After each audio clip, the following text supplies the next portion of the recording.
喂，hello，大家好啊！咁啊，我哋今日就間硬出條片先，係啦，冇嘢出啊，出條片啦咁啊，因為純粹係睇到呢個鋪咧，我啲老人病又發作，咁啊，知年紀大咧，又開始想當年，咁啊，懷疑係有人洗底啦，又係想即係試水溫啦，咁啊，鋪個 topic 就叫點解當年史萊姆會收咗皮？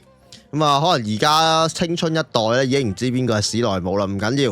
咁佢係當年我哋嘅香港 YouTube 界嘅揸 fit 人自稱，OK。咁啊，當時同佢真係同佢爭得好激烈嘅就係我哋嘅大 J 哥哥。咁我嗰陣時咧可以話係雙雄年代啊。咁啊，就算後來即係都係揚名天下嘅新李哥哥咧，都未彈起嘅嗰陣時係啦。咁所以話咧，即係香港嘅 YouTube 界咧係由呢兩大勢力一隻即係點講隻手遮天，但係如果你話勢力嚟講咧，咁啊巨龍哥哥好似係得嗰一個人就好難話有啲咩勢力嘅。咁啊史萊姆咧嗰邊嗰個史家軍咯，我哋俗稱，咁啊可以話係如日方中嘅當年嚟講。咁啊即係呢單嘢咧都幾經典嘅。咁但係今日咧竟然係有人出 po 話，佢話17至19年嗰陣真係每日一片。19年係咩？以我所知應該19年都收咗皮嘅咯，即係19年爆發呢一個革命啦，係咪先嗰啲咩活動啦？咁啊，而且嗰個時期佢都入咗英皇啦，邊有可能一日一片啊？呢條友記憶可能有啲混亂喎。OK。咁佢放工翻屋企，真係食住佢啲片，食住飯睇佢啲片係撈汁，真係好心你啦！你咁 bad taste，你都仲敢講出嚟，你真係唔怕俾人笑。你話睇住你話每日睇住呢哥哥啲片食飯撈汁，我都覺得尷尬啦。要睇下史萊姆嗰啲片撈汁，我真係話佢真係好意思講咗好嘢喎。嗰陣時佢有成30幾萬訂閱，其實應該係40萬嘅，如果冇記錯啊。咁啊，嗰陣時全港你排第幾啲唔關事㗎啦，你排第一嗰個咪就係教瑜伽嗰個係咪先？跟住 Coffee 啊、Martin 嗰啲，即係而且你嚴格嚟講，你咩蘋果動新聞嗰啲你都可以照計落去。其實呢啲計啲咩排第幾嘅嘥氣嘅其實。好啦，咁啊點解而家唔見咗影？呢條友扮晒嘢啦，你睇翻你起佢底嘅，知出過啲咩鋪嚟其實。咁啊呢條友到底係咩？突然間條緊講啲咁嘅嘢啊，心照啦。俾個1蚊銀還要磅，咁呢個當然係佢成名嘅經典啦。咁你話呢個係咪佢嗰個人氣轉差嘅轉捩點呢？其實我覺得史萊姆呢，如果你要由一個社會學嘅現象去評價、去觀察呢，其實佢係好複雜嘅，即係佢嗰個由盛轉衰啊。嗱，如果你問我呢，我覺得史萊姆呢，即係嗱，佢紅嗰陣時呢係好紅嘅，而且佢亦都係你話佢係咪成功得好容易呢？我唔敢講。但係佢成功咗之後咧，因為佢受慣，即係佢啲 fans 對佢都支持啊，即係有前呼後擁啦。咁啊，加上佢又即係整合咗呢一個香港嘅 YouTube 界。咁啊，當然啦，其實你話係咪因為佢嘅人格魅力咧，我真係唔知啦。OK，但係我就完全感受唔到佢有啲咩魅力啦。OK，即係如果你話佢外表有魅力，我唔敢講。咁佢人格上係咪好有魅力呢？我亦都唔敢講。咁你話喂，咁即係點啊？咁就好明顯，因為佢有資源咯。點解肯埋去堆呢？嗱，我哋首先呢講翻就係佢嗰個史家軍呢，當時就話佢手握資源啦。嗱，其實我呢個呢就唔係空穴來風嘅應該。因為當其時咧，佢同呢一個 CGA 嗰邊嘅關係咧就千絲萬縷啦。CGA 而家仲喺度㗎，大家所知。即係 CGA 咧，唔係話一個電競館咁簡單，佢本身係一個我唔知係公司定係一個集團啊或者組織啦。嚇，而家仲喺度啊！即係而家香港電競界基本上都係佢哋去搞噶嘛，係咪先？咁啊，但係當時因為 CGA 就個電競館太出名啦，所以大家以為 CGA 係個電競館，其實唔係嘅，呢個係一個名稱嚟嘅。OK。咁啊，當其時 CGA 就有個點形容啊？打手定係白手套啊？又唔係白手套嘅，即係有個代表人物啦，叫細 B 啦，大家知啊。咁細 B 同即係世界佬有幾 friend 咧？咁啊，大家都應該都記得噶嘛，係咪先？咁啊，佢哋我唔知佢哋除咗即係感情好之外咧，佢哋本身係一定有溝通嘅。咁因為 CGA 其實當其時收住政府派俾佢哋嘅資源，嗱，政府當然唔係話送錢俾佢哋使啦，咁啊，但係好多時咧，好多廣告商啊，咁啊即係有啲譬如你手機遊戲啊，或者最簡單電腦用品即係 Logitech 呢啲咧，咁啊揾佢哋派 job 噶嘛。咁啊派 job 咧，佢哋咁你嗰啲譬如你 Logitech 嗰啲公關咁樣先講，佢哋梗係唔知係香港 YouTube 界咩料，邊個紅啊，邊個有數據，佢哋唔會太清楚噶嘛。人哋行銷電腦嘅啫，即係電腦用品，鬼知係 YouTube 界咩？咁佢哋梗係揾幫手噶啦。咁啊，好明顯就係細 B 啊、史萊姆呢啲咧，就負責介紹啲人俾佢啦。應該就大致上係咁。咁所以咧，點解咁多人埋堆啊？因為其實好簡單，你埋到佢哋嗰邊堆咧，喂。其實你喺廣告嗱，我唔敢話佢哋係咩手握資源，係佢哋決定邊個派 job，但係你話有冇影響咧？聽到喺呢度嗱，其實我成個邏輯好合理嘅，其實唔難。即係你話佢呢個咁，你話其他現代商業社會咪咁啊？係啊，係咁噶，不嬲識人好過識字噶啦。咁但係點解佢哋會俾人哋攻擊得咁慘咧？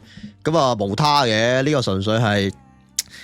即係人係不嬲唔中意人成功啦，第一，同埋佢哋做出嚟嘅態度啊，咁啊呢個要分析下點解佢哋由盛轉衰啊！即係佢哋嗰個主要係世界佬咧，頭先講咗，因為第一佢成功得好快啦，咁啊加上前呼後擁啦，無論喺觀眾層面上定係喺其他 YouTuber，佢肯定即係少年得志咧，個人一定飄嘅。其實呢樣嘢好難避免，好難保持謙遜嘅，因為大家都唔係錄信啊嘛，係咪先？即係人係好難咁謙虛，你咁成功，我仲謙虛俾邊個睇啊？係咪先？即係我就係王嚟啊嘛，大佬。咁所以咧，其實佢嘅態度咧係我覺得多次惹怒咗觀眾。咁啊，好多人都詬病佢話廣告接得多啦。咁啊，後來佢就將呢個鑊咧就推俾英皇，就話因為當時簽咗俾英皇咧，所以就係咁要佢接 job。但係其實我自己覺得佢簽英皇前佢都已經有好多 job 噶啦喎，係咪先？即係呢個我唔係重點。但係你話 job 多，即係你話嗰個工作多係咪就會令人乞人憎咧？廣告多，其實我都唔係嘅。即係你出翻啲片平衡翻個數量咯。嗱，你啲片個質素係點？大家其實後期都有目共睹噶啦。咁啊，特別咧係嗰個剪片負責幫佢剪片嗰個叫做 Edison 啊。咁啊，呢個後來就同佢鬧反咗啦，應該係政治立場嗰啲啦，我估係啦。因為呢個 Edison 係藍絲嚟啊嘛，當時咁啊。即係 Edison 咧，雖然佢嘅人係點我就唔評價啦，但係佢嗰個剪片嗰個風格上咧，的確係幾符合觀眾嘅口味，有啲人有講。因為你見到佢史萊姆後期啲片咧，你見到冇咗呢個 Edison 幫佢剪片之後，係悶撚到飛起啊！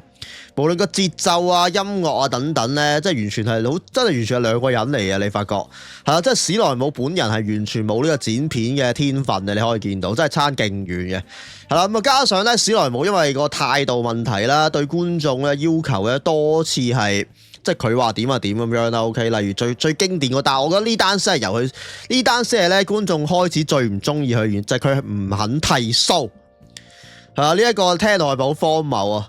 但係如果你嗰陣時有追開佢嗰個情況咧，即係佢嗰陣時搞埋晒啲咩挑戰啦，就話唔知咩1個月唔剃鬚，咁但係好老實講啦，一個肥閪個樣咧本身已經唔係太討好噶啦，咁啊就要搞到成面鬍鬚咧，真係個觀感極差。你加上留鬚咧，唔係就咁留啊，留鬚係一門學問嚟嘅，即係你係要修剪啊，要修輯噶嘛。即係如果你由佢你就咁由佢生鬚咧，大佬你收都唔收下咧，變咗成個野人咁樣啦。OK，咁啊觀感本身係極差嘅，即係佢就要係成日影大頭啊，zoom 近鏡。諗下當其時啊，好多佢一開頭咧又唔肯講點解要留鬚啦，但其實個理由我就算聽完之後我都覺得我都唔會接受嘅，老實講。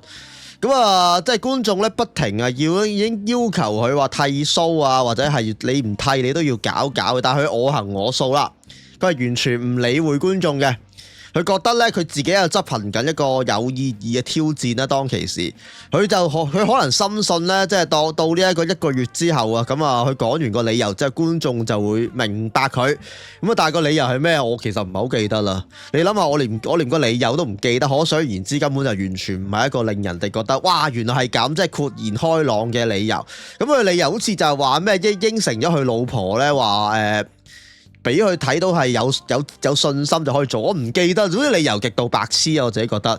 咁啊，當然最後點啊？觀眾梗係唔賣帳啦，而且當其時咧，因為成日有人叫佢剃鬚，佢都唔聽咧。咁啊，其實好多嗰陣時已經好多觀眾咧已經對佢心灰意冷嘅啦。咁啊，加上佢嘅態度就係你唔中意睇咪唔好睇嗰個感覺啦，又係呢啲啦。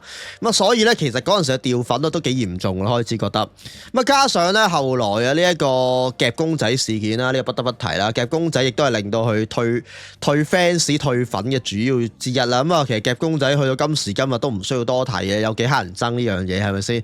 咁佢堅持咧就話呢一個係佢嘅興趣，係佢嘅生活，佢拍片本身就係拍自己嘅生活啊嘛，所以夾公仔而家佢嘅生活佢拍夾公仔咯。咁但係其實佢根本就係聯同呢個細 B 又係撈一筆啦，好明顯，即係自己有份咁樣開啦。咁加上當時 CGA 就成層都係夾公仔啦，咁啊，即係背後嗰個瓜葛係點，大家都明㗎啦。咁啊，所以其實咧，佢嘅即係史萊姆嘅衰亡原因咧，其實唔係一兩單事件嘅，我覺得係持續累積咁樣發展落去先至係真正嘅原因嚟嘅。其實我自己覺得係啦。咁啊，當然其實佢因為呢個人物咧本身好複雜嘅，唔係話三言兩語咁樣講。只不過今日咧睇完呢個 post 之後咧，突然間懷緬翻呢樣嘢咯，好懷念。咁當然啦，你話之後嗰個政治嗰個運動係咪你都係其中一個原因啦？即係佢同大 J 兩個行嘅路咧，就可以完全係極端嘅。即係大 J 呢個屎忽鬼咧，都雖然係俾佢成功咗，咁但係路遙知馬力啦。咁啊，而家大 J 個人氣係咪又一夜回到解放前咧？大家都心中有數噶啦。但係我而家個肚有少少餓，咁我今日條片嚟到先啦，我要出去食個沙律先。咁我哋就下次見，拜拜。